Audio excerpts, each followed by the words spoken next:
Yo, welcome back to another Mechabellum game. Today I'm going to be showcasing a game I played in the weekend tournament, the EU weekend tournament over the weekend against Fleet Command, also known as HD Sweet and Sour. I had a lot of fun in this game. This one was a banger. So yeah, let's jump into it. He goes for cost control with hounds and Mustangs. I decided to go for Tarantula and Fangs. I've got Amplify Specialist. He's cost control, so yeah, he's on a bit of a back foot here. I'm gonna go for my standard setup, which is just a kind of like an aggro mid-range type setup.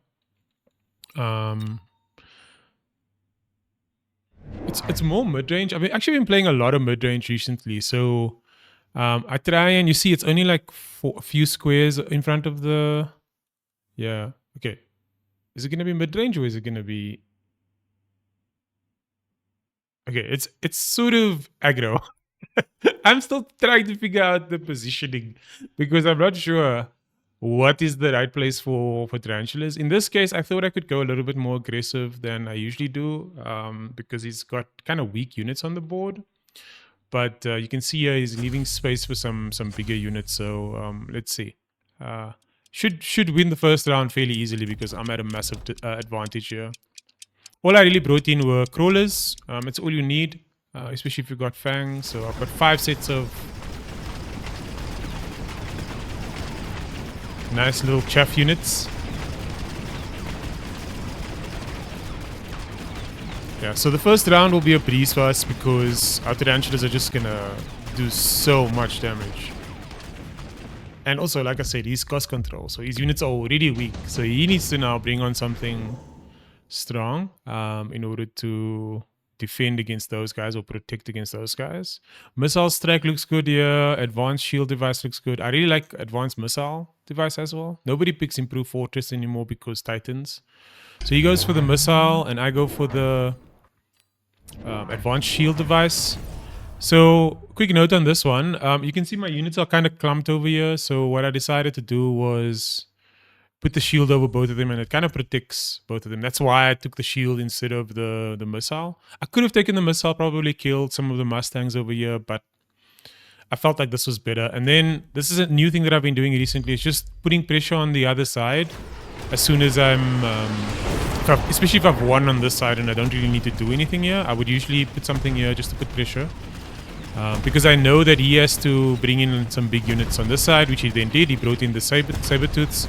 I did get to the tower, which means that I was then able to take down the saber-tooths, and having the shield I tanked quite a bit, so getting lots of help there and giving me a massive advantage and allows me to win round 2. Okay. In this comp, one of my favorite things to do is to get phoenixes on round 2, actually. I didn't do it this time around because I thought it'll definitely come in the unit drop, which it then did. I took the phoenixes, he took the rhinos, he puts them right here. I think it's a great idea. Remember I said earlier, he kind of needs things to protect his Mustangs. So having some extra tanky units that my tarantulas will get stuck on is actually really, really good, especially since my single target is not that great at the moment with the phoenixes. Right, so these are all going to be coming in on the tarantulas. I've got a level 2 tarantula over here. All I really did was I added an extra tarantula on this side. I added some fangs, and that was that. That was the end of the round. Not much else. I added some extra crawlers. So fangs, tarantula, crawler. That was the end of it. I don't know if this crawler was the right decision. I should probably put it further back so that we could layer the chaff a little bit, but is what it is. So he's going to be quite strong on this side with the, you see my tarantulas almost immediately got stuck on the rhinos. And thus didn't really clear chaff, which gave the saber-tooth time to take down the shield. And thus he won the right side quite hard because of that. But we do get the tower on the left-hand side, which is a nice debuff. And we will get another debuff here, but he's already locked onto our tower, so we need to do a lot of damage while that tower has been debuffed, which we didn't. And unfortunately, because of that, we lost the round. Cool. Round 4. Fire, Rhino Assault, Extended Range Sabertooth. I thought for sure he's going to take the Incendiary here, but he decided to take the Rhino Assault. I put up a shield here just to protect against that. And then kind of forgot about the Rhino, to be honest. I didn't even think about defending it. I was just thinking, oh, he's for sure going to fire me. It only makes sense to put down fire over here, or maybe even over here. But if he does put it over here, at least I'll win on the right-hand side. So that was my logic. He's also leveling his Mustangs. As you can see, I've got range on my Tarantulas already. They're doing great. So my chaff clear is sorted, even though he only really has 5 sets of chaff, and I'm way ahead in chaff. So fire gonna do quite a bit of work, but the Rhino going in and just being able to get almost straight to the tower, he gets the debuff, and thus all my units, because they were under attack, they pretty much die during the debuff. That's a big round for him.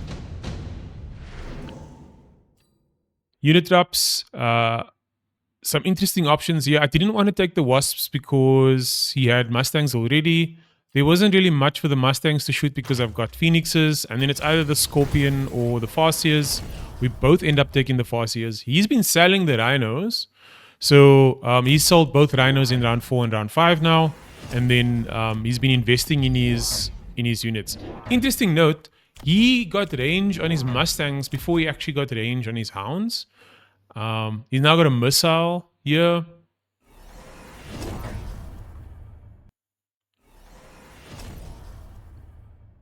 I don't shield against it, but I do have the Farseers incoming now, so a lot of power coming onto the board. I do realize that I do need a bit more single target damage, which is why I brought on another Phoenix, and I bring another one on this side. So now I've got 4 Phoenixes on the board, and I get range on my Phoenix. I also get defense enhancement because he's also getting his defense and attack enhancements finally. Usually cost control, usually they get that quite early, but I know the top players like to use the extra money for tempo instead of the attack and defense enhancement, so that's probably why he did it. The right hand side is doing okay, but the left hand side has fallen. Right hand side winning really well here actually. With the Farseers being on that side, it was actually very good for us. So a little bit of back and forth here. I was losing the left hand side, then I was winning the left hand side, and then now I'm losing the right hand side and he's winning the left hand side. So lots going on in this game, lots of back and forth. We're basically equalized. He's on 3,400 and I'm on 3,600. Good options here. Wasp Swarm. He takes the heavy armor and I take the additional deployment slot. I don't know why he took the heavy armor. Probably because he was planning on going fortresses. This is a very common response for Phoenixes, and especially if you go Wasps, you know the opponent is going to get anti-air barrage soon. I decided to go for more Phoenixes and more Tarantulas, really just reinforcing this side over here because I was losing. All I did was put that down on this side. He decides to reinforce on this side again because he was losing, which totally makes sense. Well, it means that he's really keeping an eye on what's happening during the fights and seeing where he's losing, which is a very important part of this game.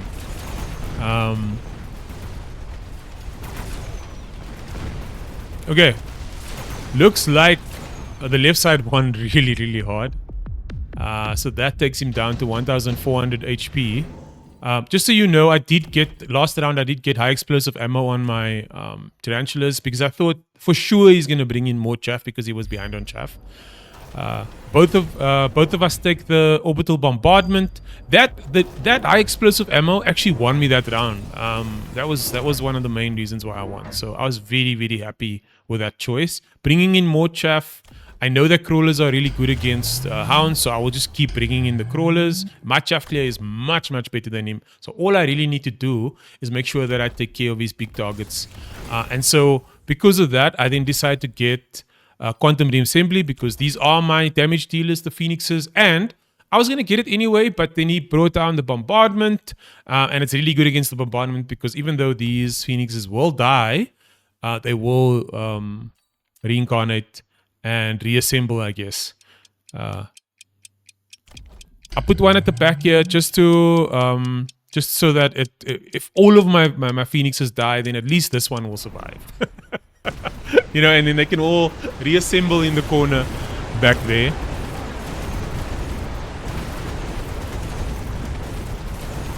Lots and lots of action happening here on the board. The orbital bombardment was much better for him than it was for me, but we do win the right side. And all my Phoenixes did reassemble on the right side as well, which is quite cool. This level 3 Tarantula doing an insane amount of work. Really a boss. Look at him. He's done 225,000 damage and he's basically carried that whole round on his back. If he did not tank the way he did, then we would have lost that round. So well done to that Tarantula. Okay. Improved firepower control system is what I choose here. That's really good on a Farseer.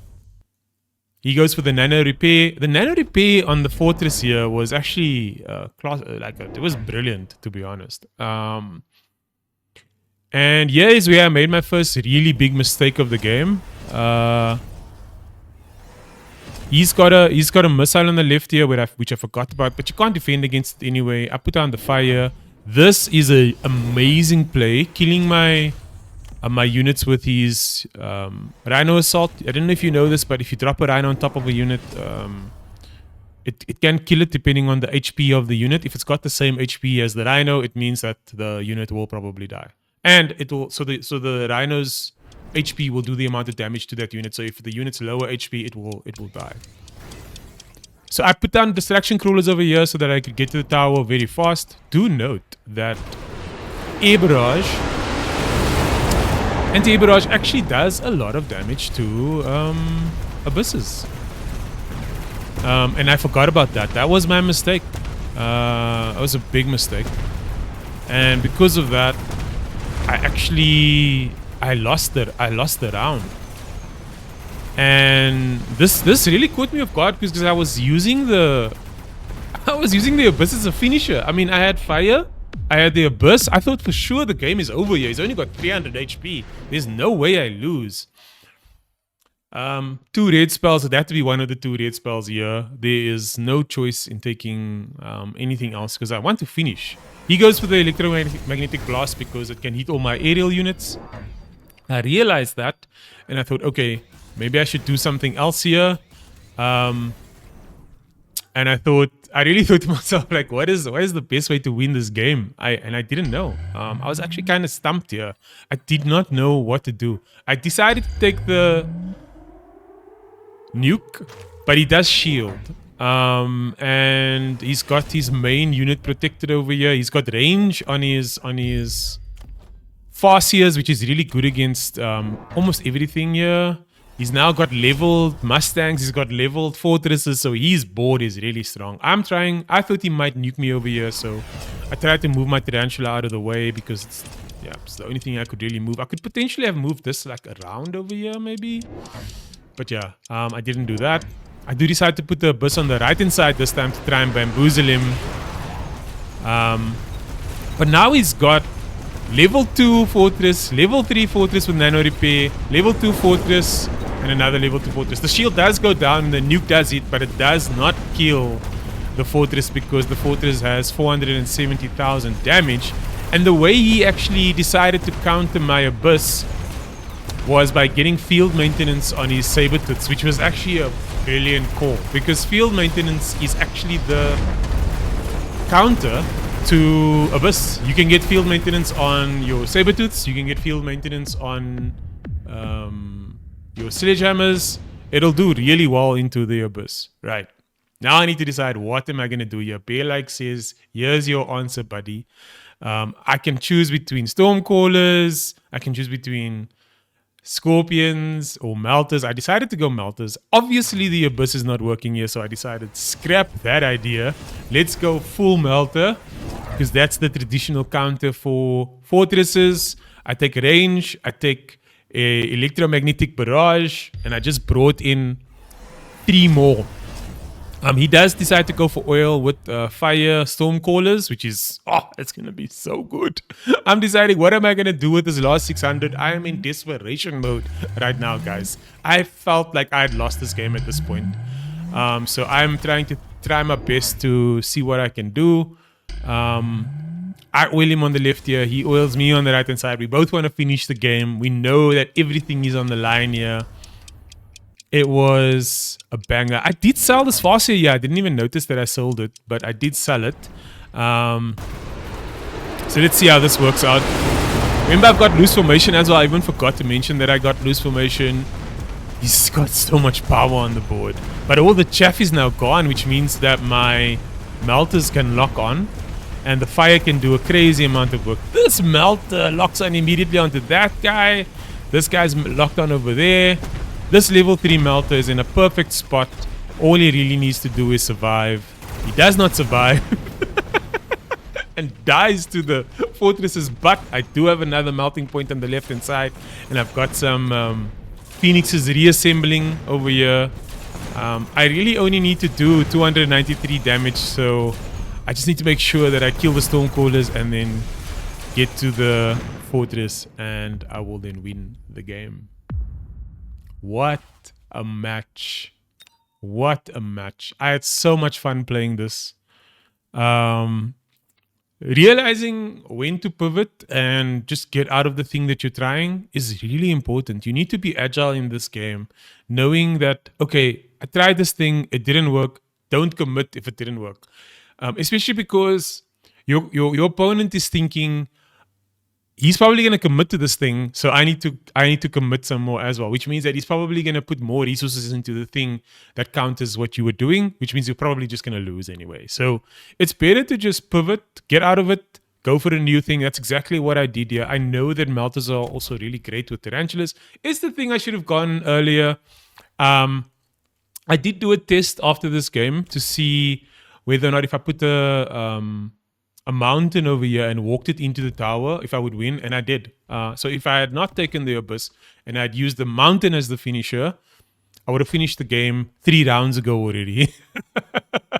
So yeah, that abyss was a big mistake. But the important part is that I realized that it was a mistake, changed my strategy, pivoted into melters, and then was able to get the W at the end of the day. And that was that. I ended the tournament 4-2. It wasn't, the other games weren't that exciting. I did play against a pooch as well, but he destroyed me.